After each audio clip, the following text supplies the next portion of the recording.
Днес ще проведем състезание по таеквондо на нашия клуб Бохион.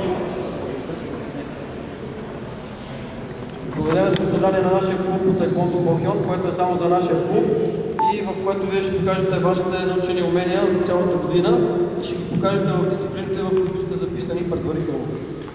Ще започнем първо да играем загряване всичките заедно, след което ще направим едно загряване на пулсе, в което ще участват всички участници, въпреки че не са записани, след което ще започнем да изиграваме пулсе индивидуално.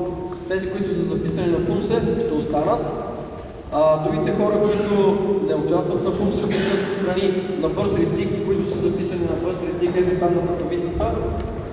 След като свършим с тези дисциплини, ще направим скок на височина и спаринг. Ще бъдат извиквани тези хора, които сте на тези дисциплини по списък, които не са включени в списък, ако имат такива, ще бъдат допълнително дописани. Ако има някакви въпроси, се обръщате към своя треньор междувременно и ще помоля да не обикаляте в пространството, което е близо до полето, за да не пречите на тези, които играят в момента.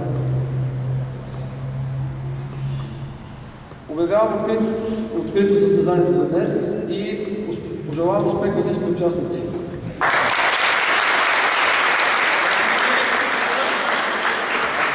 Вперед! Кьонне!